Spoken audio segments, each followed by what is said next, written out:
Welcome to Moments with Marianne. This is your host, Marianne Pastana, and we're here today with special guest, Ditte Young, who's here to share with us telepathic communication beyond the Rainbow Bridge.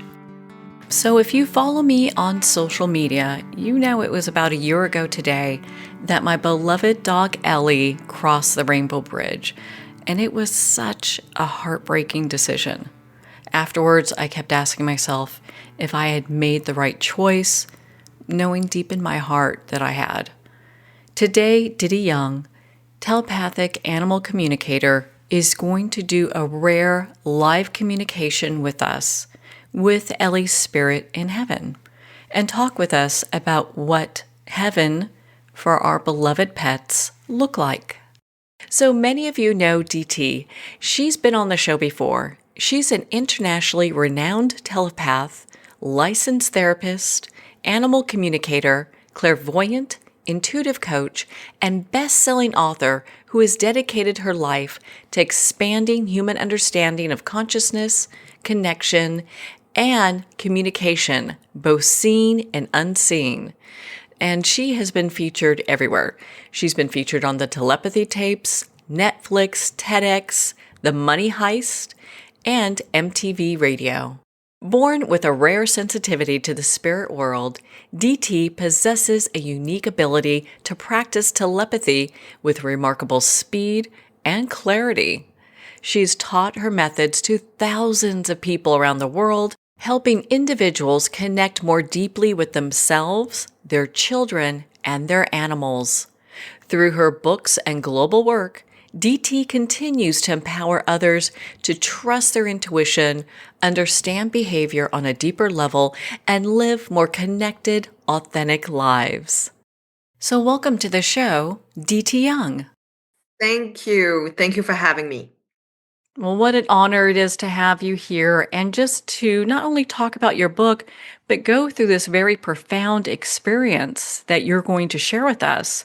But let's start with the book, What the Horse Whispers. What inspired you to write that? I think that I have had all the books inside of me from the very beginning, but I couldn't explain all this telepathic knowledge I've gained throughout the last 30 years. So I guess what inspired me was basically the high demand on my services. I needed to help as many animal owners as possible, and I knew that this was a possibility by sharing knowledge in my book. Well, it's so fascinating because I think a lot of times when we have a beloved pet, we know, oh my goodness, we can connect with this dog, this cat, this horse, and they really understand us. Why is that? Are they much smarter than we give them credit for? I think animals are way smarter than human beings when it comes to emotional intelligence because they read us and they mirror us and they sense our nervous systems and they send it back to us so it feels familiar and safe and comfy for us as human beings. And that's why we are so dependent on them, because in them we have a true friend because they mirror us. Well, you really dive into so much in your book. What is telepathy with an animal like? Telepathy with an animal is no different than when I'm communicating telepathically with, let's say, a non-speaking child. Um, Telepathy with an animal is very pure and it's very unfiltered. And I always laugh as an animal communicator, and I have to excuse myself to the pet parents out there when their dogs or cats or horses or budgies are telling them the raw truth about opinions they have and very personal messages they have to their family members. And I kind of like that. So, when you are communicating with an animal, what are some of the first things they say to you? It depends on what kind of personality they have, and I'll keep sharing more information about these personality profiles I've made, but it's in my books as well. But the sensitive one might be a bit shy, whereas a playful personality profile will be very open-minded and very eager to communicate with me. But what they have in common is basically telling me and their pet parents who they are, how their needs can be met, and what they need to have the best life possible. Well, I want to congratulate you because I know your book was a #1 bestseller in several categories, and people are just loving your book. What is some of the feedback that you're getting? Many people have already sent me thank you, thank you, thank you for the best book ever. But what they had in common are definitely that they feel it resonates with them because I communicate what they have always felt inside of themselves. They have always felt be wronged because they felt the animals were talking to them or with them. They always felt sensitive or othered, and couldn't explain, what is this? Is this my imagination or am I telepathic? So I basically think that without knowing it when I wrote the book, it was a tool for every animal owners and pet lovers out there to trust their intuition, basically. Well, I love how you also offer courses for people who are looking to create that or to further develop that skill set because it's something that you have to work on, right? It's not like I get up today and I decide I'm going to start running marathons and plan to finish one. That is so well said. Practicing telepathy is only a possibility if you exercise a part of the brain called the pineal gland every single day. And I do that on a daily basis. And I've done that throughout my years and at least 30 years as a professional. And I think a lot of my students think that when they have practiced the part of the brain and are telepathic with me in master classes or other courses with me for an hour or so, that they are experts. And then they get so disappointed when it becomes difficult the next day when they're by themselves. And when they ask me, why is it so difficult? I always tell them, but wouldn't it be difficult running the marathon? Wouldn't it be difficult, to master a skill? Any other skill you weren't acquainted with or used to? And then it makes sense to them and they go back in boot camp. So let's talk about death. When a beloved pet departs from this plane, what is that like? For the animals, it is the most natural thing on this planet because an existential part of life is that we are being born, and we know that 100% as a fact, and we know for sure that we're going to die, and we have to enter these phases by ourselves. But when the animals let go of life, they often, by a natural way of doing it would be going out in nature. But because we have domesticated so many animals as we have, they are dependent on us as human beings to help them cross over to the other side with help from the veterinarians during euthanasia. And they are not afraid of dying because they know I'm sick, I feel exhausted, or I'm in touch with my organs, and I know I'm tired. And when it comes to the animal owners, it is way different because they are doubting, did I do enough? What is the right moment, what is was it the right time, what was it the right decision, they doubt so many things. And when I explain it to them by being the animal's interpreter, they know, and they are very, very prepared for dying. They rather be, crossing over while it seems worthy than when they're helpless. And it's a difficult and very vulnerable topic because we as human beings are putting in different emotions when it comes to losing something. We feel we lose things when we have to say goodbye. Well, I think you hit on so many points that so many people can resonate with when we have to put an animal that's a beloved family member, when we have to make that tough decision to put them down. It's like, ooh, did we make the right decision?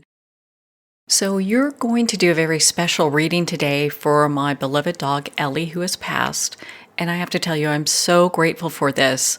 I understand this isn't something that you do often because you're so overly booked, but what a special event this is. So, I'm ready when you are. I am ready. I just have to explain to you and the listeners exactly how I do it, and then let's jump into it. When I'm telepathic, I always require and ask for a picture, and you have already done me the big favor of emailing me a picture of your dog. It's a deceased dog, and I know her name was Ellie, and that's basically what I know. I know that she was a rescue dog, and you have had her for 1 year, almost 1 year before you had to say goodbye to her. And that's basically it. When I am looking at the picture in front of me, I have to tune in and look her thoroughly into the eyes because the eyes are the gateway into the soul. And then I have to reach the other frequency we call heaven here on earth, but she's still reachable, I can still connect with her. And usually I take air quote control of the conversation by asking Ellie a lot of questions. Those will be what was your personality profile and still is because she's still here. What did you think about your human being? What motivated you? What was difficult in your life? What did you feel about being put down or crossing over? I don't know that yet. And what does heaven look like to you? That is basically the primarily questions people are interested to know when they have said goodbye to their animals. And when I communicate with Ellie, I have to produce images in front of my inner eyes and combine it with thoughts and emotions. And those three modalities are called telepathy. And I send it to Ellie. She needs to produce the same three modalities back and send it to me, which means, as the telepath, I will do a frame by frame conversation, which means one image at a time with an emotion. She needs to send it back to me. To you as a listener, I do hope it will sound like a fluent conversation, but it is not. It is frame by frame. And usually when people are not acquainted with my methods, and you feel free, to jump in anytime if you forgot a question or you get interested in another topic, even though I'm communicating about something else. But a lot of my clients are interrupting me while I'm telepathic, and oh, while I have you, can you ask her about this and this? And please forgive me in advance if I'm telling you, just a minute, Ellie is sending me something else because we are quite busy in a few seconds from now. Does this make sense to you, Marianne? It does. And I've got my tissues here, so I'm ready. So, Hey, let's do it. Okay, so I'm closing my eyes just for 3 seconds to connect. All right, she's already here, and I am looking into her eyes and I'm asking her, would you like to communicate with me? And she says, with the mildest energy and tone of voice, of course, I would like to communicate with you. And I'm pretty stoked here because I'm a stranger. So to me, it's not a natural thing that, of course, I would like to communicate with you. So I'm asking Ellie, which is part of the conversation already, why is it so natural for you to communicate with a stranger? And she says, and I'm bursting into tears very soon. She says, because I am still the most loving dog you will ever meet, because I am very spiritual gifted, and because I sense you.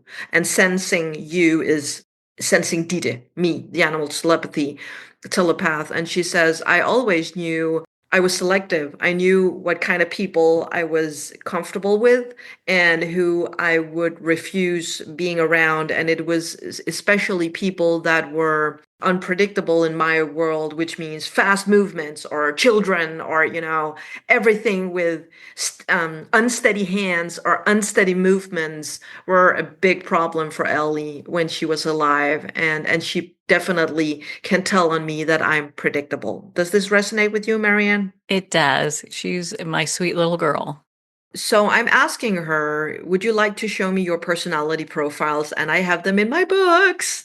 So I recommend the listener to go through, especially What the Horse Whispers. But I will, be very busy in the future producing more of my books. But the personality profiles I'm sending her, and she could be a mix of several of them, are called the sensitive, the playful, the princess, the queen, the rigid, lazy one, and the shock traumatized one.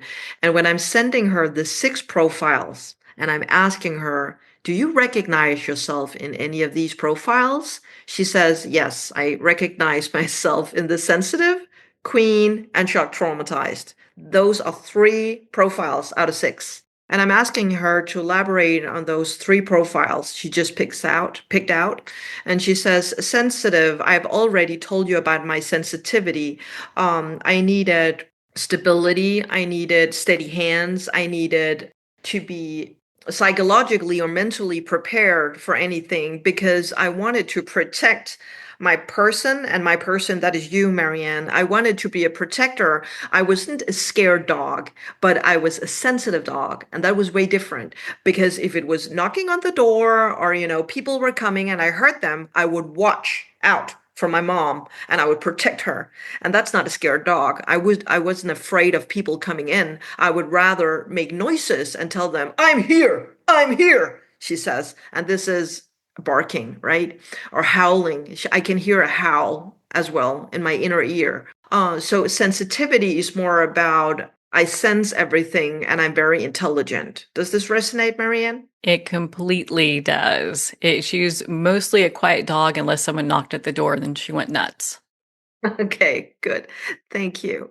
So now she said queen, and this is why I can't stop laughing and smiling a little bit, is because the queen are usually the leader of a pack. And it's usually a dog other dogs would be able to look up to. But I'm going to ask Ellie, why do you point at the queen? Because I'm a little bit surprised here, without being completely biased. Because of sensitivity, I doubt she was the queen. But she says, you know what, Ditte? A true queen is a soul, a 4-legged soul that are very, very balanced in herself, which means I wasn't that dependent on everybody else. I was very much dependable on myself. I could rely on myself. I could stimulate myself. I didn't need attention, which means sometimes I could, if I weren't connected with people, I could seem reserved. I could look like I didn't care about people, but I did. I just knew that as the teacher and queen on my throne with the overview of everybody else around me, I knew they might learn it eventually. I don't have to intervene in this. And that looked reserved. But believe me, I understood everything that was going on. And the overview was also a matter of looking out windows, especially. She talks a lot about having an overview physically. It was important to her. And the logical part would be, isn't that important for every dog? No, this was extremely important for Ellie. The same goes for if she was in a car, she would rather sit in the front seat and be looking out through the windows as a human being. And she would she would refuse going in the back seat or back in the car if she couldn't have the overview of what was going on outside. Does this make sense, Marianne? Oh boy, does it. Yes. She was always trying to get in the front seat, and it was a little bit of a struggle. I'm like, no, get back there. Clever, clever, clever queen. All right. And then she said shock traumatized. And I'm asking her, is it something you want to communicate now or something you want to wait a little bit with communicating to us? And she says, it's okay because I'm pretty balanced or in harmony, at peace with whatever happened on Earth. Okay, so this is like spoken like a true queen, and I'm asking her what happened on Earth that traumatized you. And she says, usually, if I had been a way more sensitive girl than I was, I would have been more skeptical when it came to every single human being on this planet, but I weren't like that, because people have truly mistreated me and yelled at me, and that's why I was afraid of loud noises as well. She sends me an image of if people were yelling across the street, she would be extremely cautious, and think, "Oh, the roof is coming down on me." And this is a trauma reaction because people have yelled at her. And I'm asking Ellie, why did they yell at you? And she says, because I was hungry. I was eating out of garbage cans. She shows me behind restaurants, behind, I don't know what this is, a cafe or a diner or dumpsters, and people are like, get away, shoot, shoot, shoot, get away. So this was quite disturbing to her in reality. Loud noises in general, metallic sounds like the lid of a garbage can, a garbage truck, all sorts of noises that sounds metallic, car doors slamming, keys actually, as well. Pots and pans falling to the floor, if that ever happened, was a thing that she was scared of in general because of a shock trauma. And I'm asking her, I'm sorry, Marianne, does this track?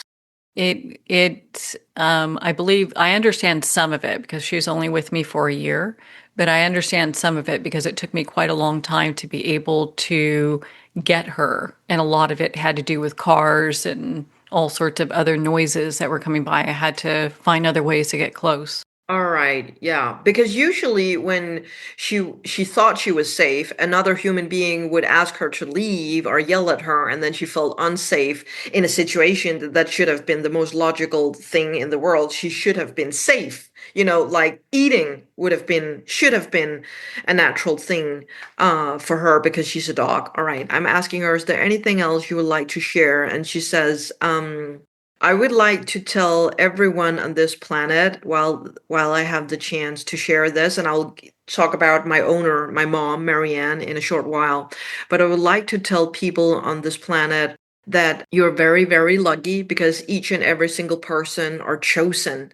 And it's so ambivalent that many people are looking for a life mission without understanding the imprint and the impact they are making by just being here. Because I understood the impact I've made because Marianne told me several times, do you know that you're loved?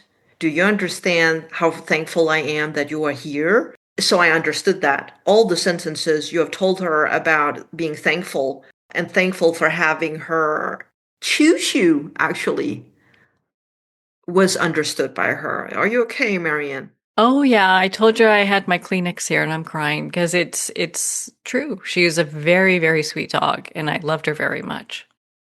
And she says, and it's an easy one, but she literally says, and I loved you too, Mom. I ask her, she talks about my mother, and I'm asking her, why do you call her mother Marianne? And she says, because she's motherly to me, which means every person should have a Marianne in their life because she saw me for what I am. And she was patient. You were patient with her, and you were spacious, and you were embracing whatever she had been through and gone through without even knowing what she had gone through back then. You just understood it telepathically without knowing. And she says that is a true mother. That is a true caretaker. That's a different word. Um, and so I love you and I will always love you. And even though we were only together for a year, it felt like we had spent 20 years together. It felt like a very, very long friendship. And this is what it feels like when you meet a soulmate. Like, I know you and I understand your language, even though this wasn't we weren't supposed to, have each other in each other's life, but it felt like you were compelled to take her in and protect her because you knew she needed protection. And I'm asking her, protection from what, Ellie? And this is way beyond starvation or being a stray dog or a homeless dog, but um having the possibility of roof on top of your head, like the simple general things in life we're all supposed to have, food, water, a bed to sleep in, and a roof on top of our head. That was your primary goal, to be honest. But what came after that with a friendship and when she was licking you, like telling you, thank you, you understood. Oh, she understands what I did for her. So you always understood her intelligence, and she was very, very connected to you and not afraid of you at all, Marianne. She was a very sweet dog, very, very sweet dog.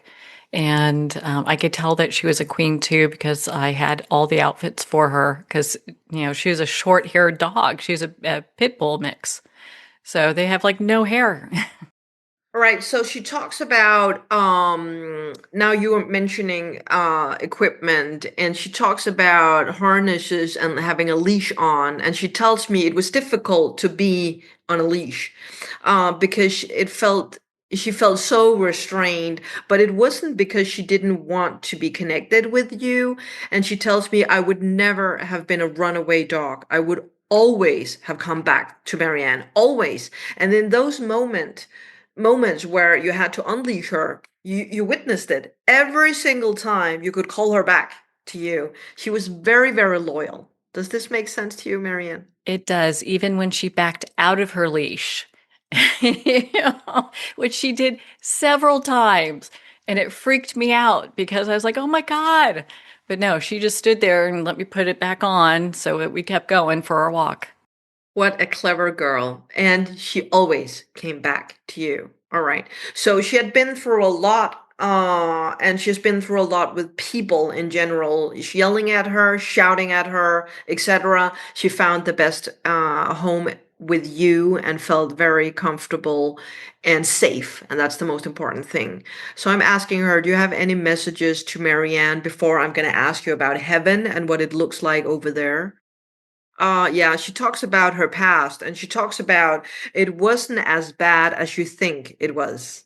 So even though you might have been told from other people that I've been a stray dog and that I have been hungry and I've experienced so many bad things. You just need to understand because I was the queen, I was the survivor.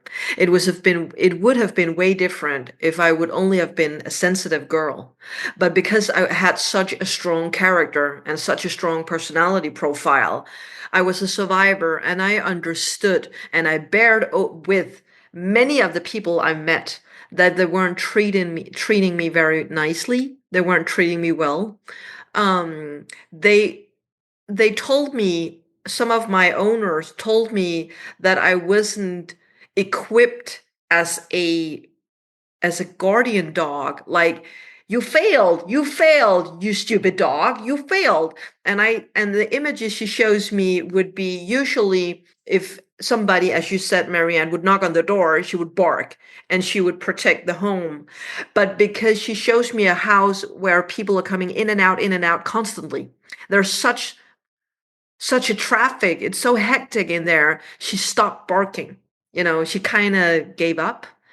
um, and then, when it was actually the real deal, she should have barked. She already gave up on it. And then she was told by a former owner, you stupid dog, why didn't you bark? Instead of looking inside and observing, maybe because you taught her all this traffic. Does this make sense to you? It makes perfect sense. And this part I know a little bit about because I did some research. She had a chip, and I had to get the name changed to my name. And it was a process. And I did a little research on the person who owned her before, and that person was arrested and is in prison for drug charges. And so I can understand that that would be a very chaotic place because the length of time that they're in prison for, they were probably like a major dealer, and maybe they got mad when she didn't bark when the police came. I don't know, but I can understand the traffic. That makes perfect sense. She shows me an image of what, in my interpretation, would look like I'm sorry, in lack of better words, like a crack house. Because it looks like one building and not a pusher dealing a lot of drugs on a corner or in front of a school, but like a house where people are coming in and out and in and out this house. Exactly. It was a house in a neighborhood. Exactly. All right. So that tracks. So this makes sense. They produced this themselves, then you when you can't keep track with other people as the queen she was back then, she gave in. All right. um all right, so the last message to you, Marianne, before we turn to heaven, what it looks like. She tells me to explain to you that she understands that everything was quite hectic just before her passing. It feels like something, it wasn't like the natural way of dying and a long, sickness process. It feels so traumatizing and so hectic. Does this tracks? It does. She was having problems walking and having problems with her body. And so it came to the point where I had to go and put her down, but it happened so quickly, I wasn't able to really manage that well for myself or for her. Okay. Okay, I'm sorry to hear that. And her messages to you are, but I was very aware. I know it was traumatic for you, Marianne, but I was very aware what happened. And I'm, as the animal communicator here, are asking her what happened. And it feels like an aneurysm on the left part of the brain or something bursted. I don't know if it was a blood clot or an aneurysm of the left side of her brain, because she talks about the symptoms you might discover. I don't even know if you saw this before this happened. It started to become difficult to chew on her left side with the left part of her jaw. Do you remember that, Marianne? She did have problems eating, and towards the end, and that I didn't know what was going on there. I thought it was a problem with her teeth. That makes perfect sense. Oh my goodness. And it wasn't the jawline is combined to the neck, and part of, I don't even know what it's called, the temporale here and part of the brain. And she talks about when she started to have difficulties eating on her left side of the mouth and jawline, it was because she felt already clutched on the left part of the brain. And then it bursted. And again, blood clot or aneurysm, I'm not sure. And then she feels out of balance. I feel like a loose trailer behind a car. I feel extremely I feel car sick right now. I feel like vomiting without being able to vomit. I don't have balance. I can't feel my lower back right now. So I feel lame or numb in my lower back, but I can feel my front legs right now. And it must have been difficult to figure out when to pee, when to have those, natural needs, because I have absolutely no control from my navel and underneath that. Does this tracks? Yes, it does. I'm so sorry. So Yes. she understood. She understood what happened. This isn't good. And she tells me to tell you that she was very aware that you did everything possible, and that you reacted very fast. And I'm very happy to hear this, Marianne, because as an animal communicator, many people are trying to buy them time because they're doubting, is this the right decision? Am I doing this already? I've only met her for a year or so, but you understood this is severe. This is acute. It was interesting. I got the feeling then when she couldn't walk anymore that that was the time to go. And I got that from her is was my sense. Is like, okay, we're at a point where walking's really difficult. And she got to be a pretty big girl. She was pretty skinny when I got her, but she got to be a pretty big girl. All right. So I'm asking her, what what was death like to you? And this is a pretty, deep conversation, but I do hope that the listeners aren't afraid, but can hear the beauty of that seeking death, or, going into the light can be a beautiful experience as well, because it is here, because it's such a natural thing for Ellie, the dog, to see the light. And she talks about everything was pretty respectful, very quiet around her, they were treating her with so much respect. They were it's the veterinarians. They were communicating, Ellie, this is now, we're going to help you with, like they would if it would have been a little child, you know. And nothing was rushed. Everything happened very, very at a slow pace. Do you remember this? Yes, and for me, it felt like a little bit, looking back, I could see that, but at the time, it felt a little bit like things happened so quickly because I wasn't prepared for the series that the shots went in and what to expect. So I mean, they explained it, but I kind of mentally blocked that out. So, you know. I completely understand that, because as she started out with saying it wasn't traumatizing for me, but she understood it was a very, very traumatic experience for you, and she feels sorry about it. And I do hope that this can help you in any way through your sorrow and your grief, that she had a different experience, Marianne. Well, thank you. I do appreciate that because it's always, I mean, I think everyone looks back and goes, gosh, did I do the right thing? Should I have waited? I mean, I think we all do that. Mm. Yeah, and you did the right thing. So she talks about it being a very calming process for her, going towards euthanasia, and she knew this is it. And she was so brave during the process. Um, and she talks about it went fast. It wasn't like she was fighting for her life. That would have been very traumatic for you if you wouldn't have giving in for the needles, but she did, you know. Yeah, she was gone extremely fast, but they were so kind and so gentle and managed everything. They were so kind with me. So it was as difficult as that was, that I think was the best outcome. She talks about being in a room, and I don't know why, because telepathic images can change as they're not as clear as if we were watching a movie.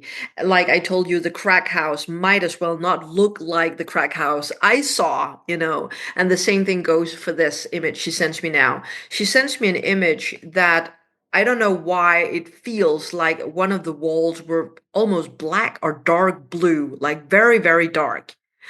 And she tells me that behind that wall, she knew there were light.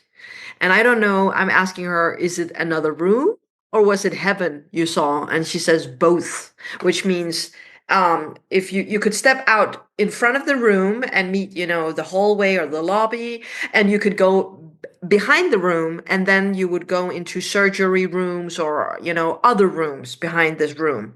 And she talks about when she passed, she left her physical body. She was looking around in the room. She saw you devastated, yet she knew that you knew she was gone. So you kind of accepted. So that was it, even though you were very sad. And she says, I didn't have to be around for long in the room because I was so interested to understand what was behind the wall, and I don't know, the dark blue wall behind her. And she talks about she started to examining the other rooms in there. So it almost feels like a mid-size hospital, like not a huge veterinarian hospital and not like a one-man clinic, but like a medium-sized hospital or vet clinic.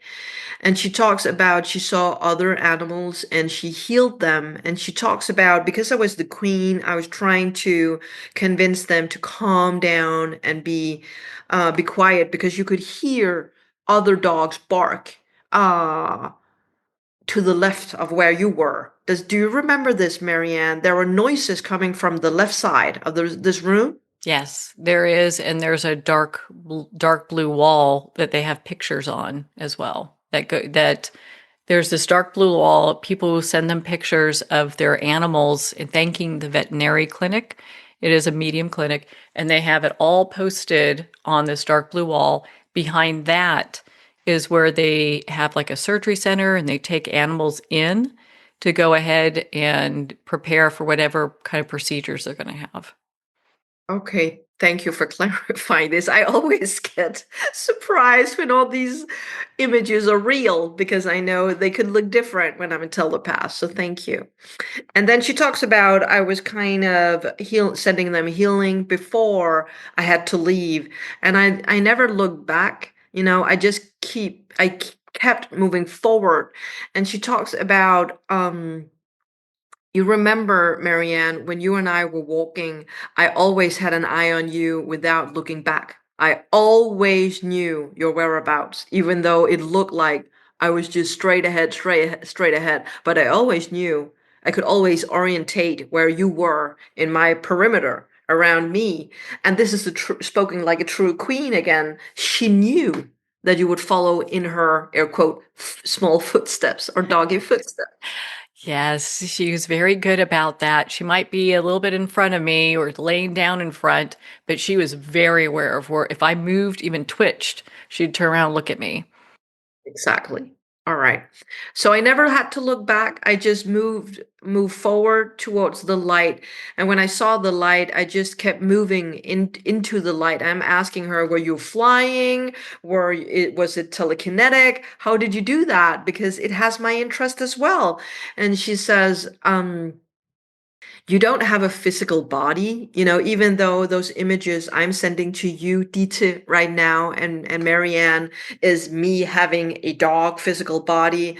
But as a soul, when you go, you don't have to open a door, to go behind that dark blue wall. I just went in, everything is transparent, so when I transparent myself, I transport myself, I do it transparently into light. It feels like if you walk from one room to the other without opening a door. That's basically it. The energy might shift, the temperature might shift, but you wouldn't think about going from one room to the other because you're still part of the same building. So that's actually kind of a logical explanation Ellie gives us right now. And she talks about immediately I crossed over very fast. And by that, she means some animals are in between the worlds, uh, in another frequency before moving to what we call heaven. But she literally went directly to heaven. And I'm asking her why. And she says, because I knew, because I was aware that I was sick with the maybe air quote aneurysm, blood clot, or what happened. And she talks about and this is a logical one too, but she literally talks about a forever field. She shows me an image. It's always sunny. I loved laying in the sun or having a sunbeam on my back, like the spring morning with the sun coming in from a window. It's always sunny where I am. Hmm. That makes perfect sense because when I first saw her, she was at a church. This church had a big grass area, and she would lay down in the grass, sunning herself all the time. I would see her and come over with treats to kind of coax her to get close enough to me so I could get her. This is so emotional to me every time I do this. It's such an honor doing this, and it's so emotional when you are, when it resonates with you because it feels so logical, like forever green grass and sun. But when it resonates, you and I understand what this means. It makes perfect sense why her heaven looks like this, like the forever grass or the forever field. And I'm asking her, are you by yourself or do you meet other people over there? And she says, I am not interested in having other people in my heaven yet. But I know that they are next to me and I know that I can teleport myself into their heaven or ask them to enter into my heaven. But because I've always been a girl that are so balanced and comfortable in my own company, I actually don't need other people in here. I'm okay. I love that. I love that. I think that's so empowering for her to be in a place where she just wants to be and how she wants it. Yeah. I'm asking her for one last thing, Marianne. I have to ask you, do you have any last questions for her? What was her favorite part of being together with me? All right, so she shows me water immediately. And I don't know if you ever took her near water or you live close to harbors, or it's not necessarily a beach. It could be like a pier, but I can smell, I can smell seagulls or I can smell birds out there, and she talks about uh when I could use my nose in general, and I could keep my nose in the track, or I could feel the scent of another animal, that would be one of my favorite things to do. She was an animal lover, so that makes sense. She was very much an animal lover. Well, thank you so much, Dee. I mean, that what a gift this is, and I so appreciate you sharing your gift with us. How do you typically close these type of sessions? What does that look like? As I will do on air, I will tell her, Ellie, thank you so much for communicating with me today, and Marianne. And I will let you know, both of you, as the translator I am between both worlds, you can always reach your animal on the other side by thinking of them, which means Marianne and listeners, if you can imagine your animal's head and eyes, and you see them and you observe them from your inner eye, regardless of what you're looking at, you are telepathically connected with your animal. And then send messages to your animals and trust what they're sending back to you, which means they will always be there. They are right here. They're right here. Well, Dee, thank you so much for just this blessed time that we've been able to spend together and for the comfort and just being able to have this type of connection with Ellie. Where can people connect with you and be part of your community? I know you have an insane waiting list for doing animal telepathy, but you also teach courses so people can do this type of connection themselves. Where should they go for this? I hope that the listeners are going to look at ditteyoung.com and find, in there on my website, ditteyoung.com, they can find my TikTok, my Instagram, my Facebook, my masterclasses. They can even meet me on something called Ditte Young Talks. I do that every third month now, and I practice telepathy with them, and I pick out people randomly in there so the participants gets a chance to see me work as I did today. And thank you so much for letting me communicate with Ellie. That was an honor. Oh my goodness. Well, thank you so much, Dee. And I hope you have a good rest of your day. I cannot wait for our next discussion. Me neither. You have a nice day too. Well, thank you, Dee. It's been such an honor to spend this time with you and to connect with Ellie across the Rainbow Bridge in her heaven.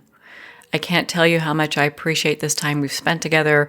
I've spent most of it crying. It has been so heartfelt, and you are right on target with everything that you've shared with me. If you'd like to learn more about how to communicate telepathically with others and your pets, even past pets like Dee was sharing, make sure to visit her website at ditteyoung.com, and also information on her new multiple best-selling book, What the Horse Whispers: A Deeper Understanding of the Horse's Mind and Heart. What the Horse Whispers is available at Amazon, Barnes & Noble, and all indie retailers. And remember, support our indie bookstores. Well, we're at the end of our time today. I'd like to thank everyone for tuning in. You've been listening to Moments with Marianne, where we make every moment count.